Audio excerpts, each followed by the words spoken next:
Welcome to another Pomegranate Case Report, a passion project from Trainees of the Royal Australasian College of Physicians. Dr. Stephen Bucky and Dr. Amit Singh are both at the Lyell McEwan Hospital in Adelaide, where they interviewed consultant nephrologist Dr. Chung Lee.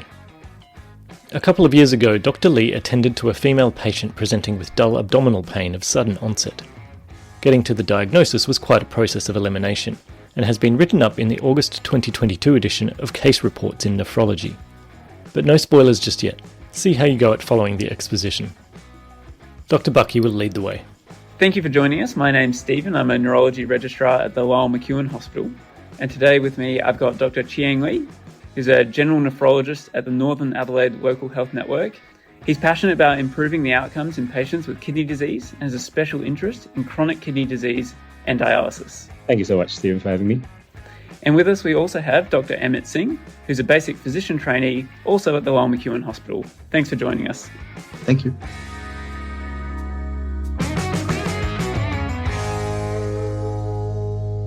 So as previously, we'll be discussing a previously published case report in a step-by-step manner with a focus on content that is relevant to trainees and a generalist audience.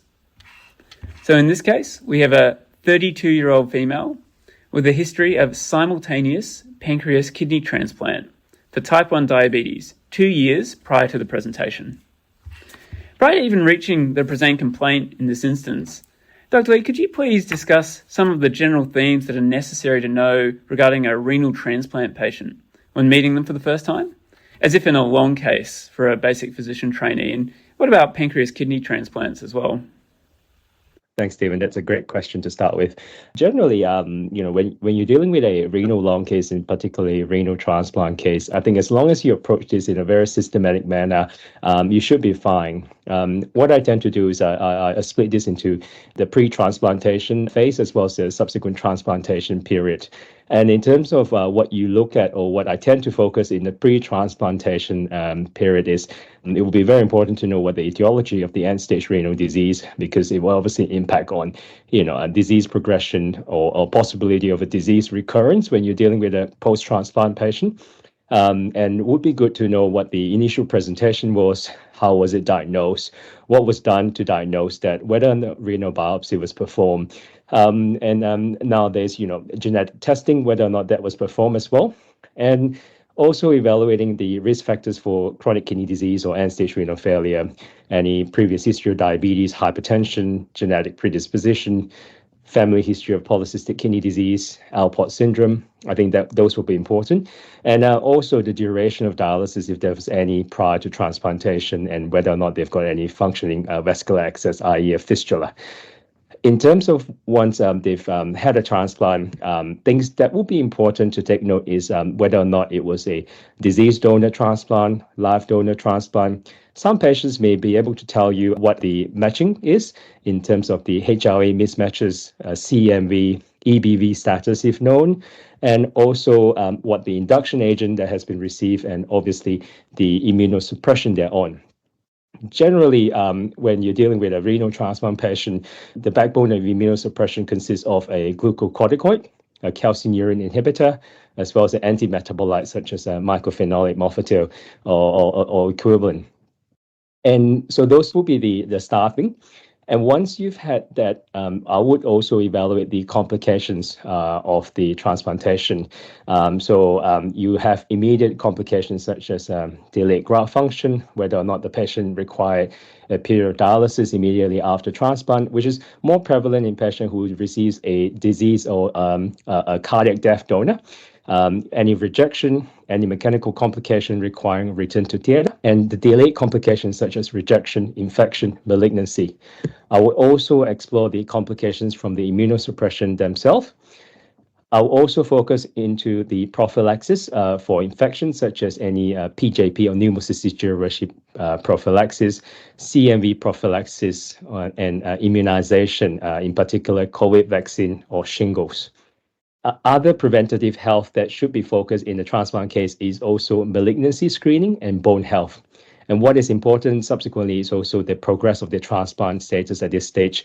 Some patients that you see in the long case may have had previous kidney transplant. So it will be important to clarify when was the transplant, how long did it last, what was the reason for graft dysfunction, whether or not was it rejection or recurrence of the primary disease. And in particular, respect to pancreas kidney transplant, what is important is whether or not the patient received a simultaneous pancreas kidney transplant, or did they receive a pancreas after kidney transplant. And in particular, for pancreas transplant, you need to ask about the glycemic control, because that's an indicator of the pancreas graft function, and whether or not there has been any complications such as pancreatitis, any vascular complication of rejection. Okay, that's very, very interesting. So this patient actually had a 3 out of 6 human leukocyte antigen mismatch and a baseline creatinine that was 85 micromoles.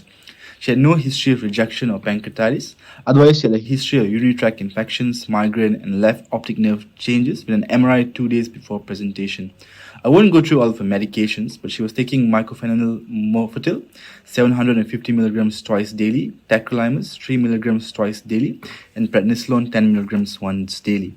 In this case, our patient had presented with abdominal pain, which was constant and dull and sudden in onset. There was fever, nausea, and vomiting without change in her bowel habits or urinary symptoms. So while a renal transplant patient can go very well and have, say, appendicitis, and we will consider all relevant routine abdominal pain differential diagnoses, are there any particular diagnoses that you need to consider more so in a renal transplant patient, and does this change with the concurrent pancreas transplant? Yes, good questions. Well, the differential diagnosis for abdominal pain is pretty much similar when dealing with a transplant recipient compared to the general population. But the few things that should be paid attention to is if there is pain over where the renal allograft is located, a few differential diagnoses should come to mind. One of it is infection, such as a transplant graft pyelonephritis.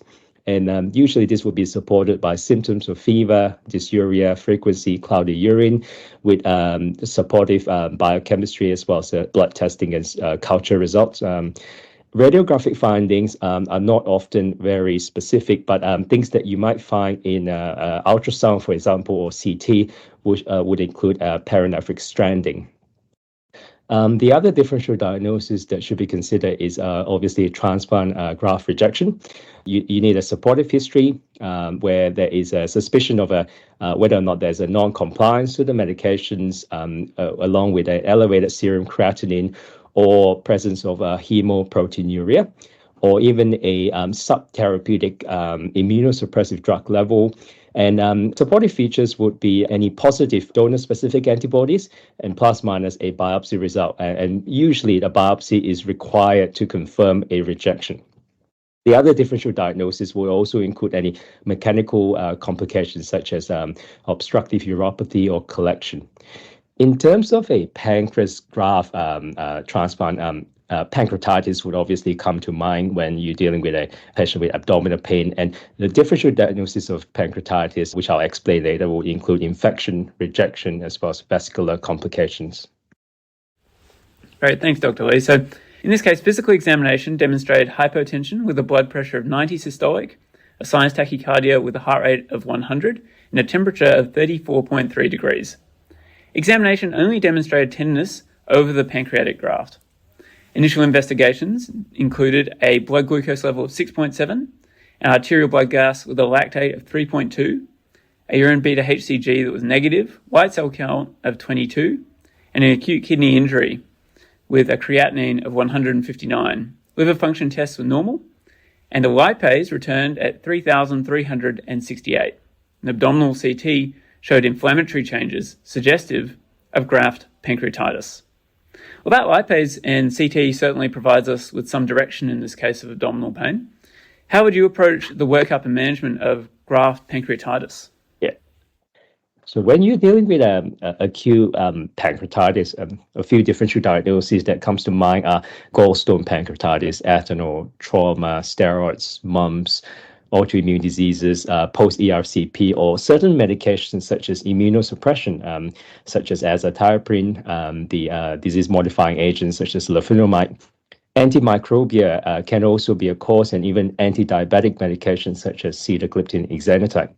However, for graft pancreatitis, the differential diagnosis is a little different. Obviously, would depend on the time frame following transplantation, and generally is divided into acute or chronic. So the acute graft pancreatitis most often tend to be physiological due to reperfusion injury that happens within the first 30 minutes to 72 hours. And early graft pancreatitis happens within the first 3 months, and it could be due to infections such as CMV infection, surgical causes, or rejection. The late acute graft pancreatitis would also involve infections, rejection, and vascular supply issue or mechanical causes. So the approach for this involves taking a good and thorough history, physical examination with supplemental investigation, namely biochemistry, lipid studies, lipase, amylase. In this particular case, blood sugar level, C-peptide level will be important, doing drug levels, virology testing, and also sending off serum to check for donor-specific antibodies and imaging. In terms of rejection, in particular, when dealing with a pancreas graft, usually there is a degree of clinical suspicion when dealing with this, and other supportive findings would involve impaired graft function, elevated lipase, a low drug level, and a positive donor-specific antibody. Obviously, the gold standard is by performing a pancreas graft biopsy to confirm rejection. And the histological classification is based on the Banff criteria, and that usually tells us whether we're dealing with a antibody-mediated rejection, T-cell mediated rejection, or both. And the treatment when dealing with rejection generally involves intensifying the immunosuppression with the aim to basically dampen or reduce or eliminate the ongoing rejection activity and to prevent further graft damage. Other management for acute pancreatitis obviously would also involve supportive measures such as hydration, analgesia, and gut rest. Thank you for that, Dr. Lee. So, empiric antibiotics were commenced during the workup, and then she was managed conservatively and showed marked improvement. Rejection was considered unlikely after this improvement with normal C-peptide levels and therapeutic tacrolimus levels. The diagnosis was considered likely to be gadolinium-induced acute pancreatitis following the recent MRI for her optic nerve atrophy. Gadolinium-induced acute pancreatitis must be rare. So how often does it occur, and are there any individuals who are at an increased risk of this? Yeah, for this case, given the temporal relationship with gadolinium administration and the onset of pancreatitis, this was deemed most likely to be the cause. And the absence of any significant graft dysfunction, the absence of hyperglycemia, or even a detectable C-peptide level suggests the pancreas graft is still functioning. And she had a therapeutic tacrolimus level as well on admission, and that made the rejection less likely. Gadolinium-induced acute pancreatitis itself is quite rare, and so far there has only been 5 case reports of gadolinium-induced pancreatitis in native pancreas, and ours was the first reported in a pancreas graft. Because it's so rare, obviously it's unclear as to which patients are at risk, but what is known is patients who have repeated exposure to gadolinium-based contrast agent, they have increased retention of gadolinium. And of course, the patient who has got underlying renal dysfunction, they are at risk. But nowadays, with the availability of the newer gadolinium-based contrast agents and also different categories of contrast agent, predominantly the macrocyclic component, this leads to less occurrence of any sort of gadolinium-related side effects. Thank you. Now, I'm a neurology registrar, and I'm talking to a nephrologist about gadolinium adverse effects.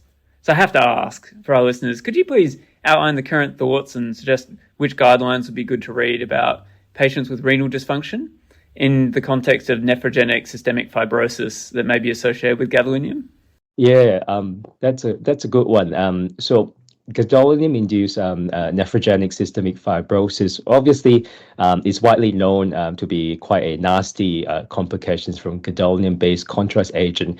Hence, nowadays clinicians are wary of this, and the generally accepted practice is avoidance of gadolinium-based contrast agents in patients with advanced kidney disease, mainly CKD4/5, with an eGFR of less than 30 mL per minute, or dialysis patients. But despite so, it is very low risk with less than 1% occurrence of nephrogenic systemic fibrosis. There are various clinical guidelines that has been published, for example, the Canadian Association of Radiologists, where they have suggested that gadolinium can be considered if there's no imaging modality, and obviously it is absolutely necessary. And this is only the utilization of the newer agent, such as the macrocyclic compound, which obviously comes with its risk as well. But the general thought from practice from our end is to try to avoid, if at all possible, with advanced CKD, EGFR less than 30 mL per minute. Thank you. And to wrap up the case for listeners, could you please outline a couple of key learning points, the take-home messages that you took home from this case? Yes. So I've got two. In patients with pancreatic graft and abdominal pain, always consider graft pancreatitis. And the differential diagnosis for graft pancreatitis is wide. Always consider viral infections such as cytomegalovirus or CMV infection, which is an opportunistic infection, mechanical complication. It is very important to measure the enzyme levels such as lipase amylase, and also to assess the angiogenesis function by checking the blood sugar level and the C-peptide level.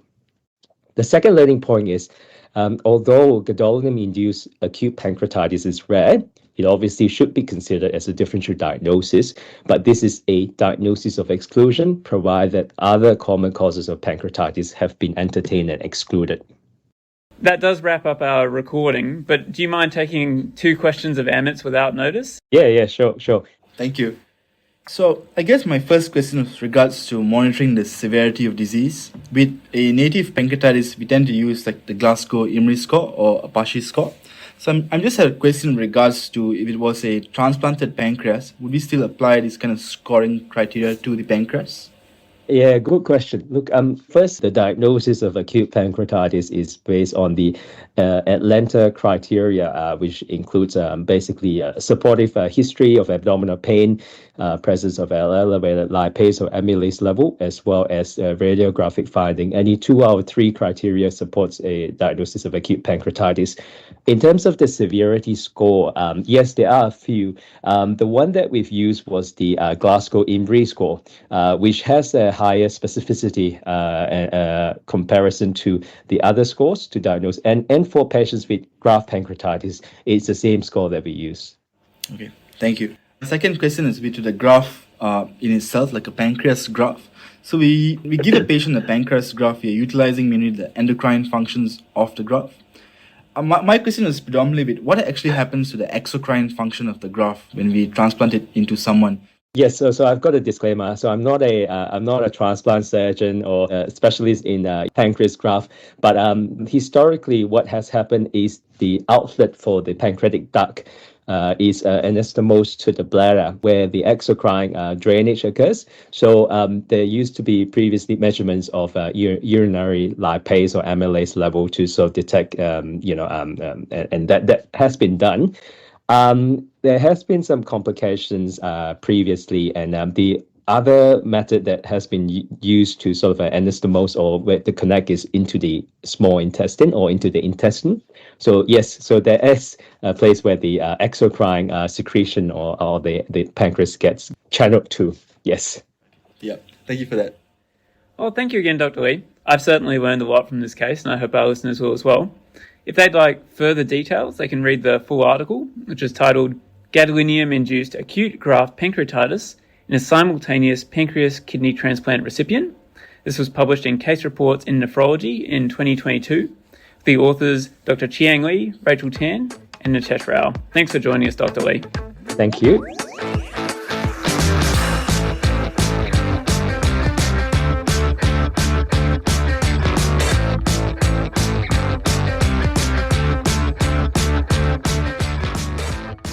And thanks to Stephen Bucky and Amit Singh for contributing to this case report for Pomegranate Health.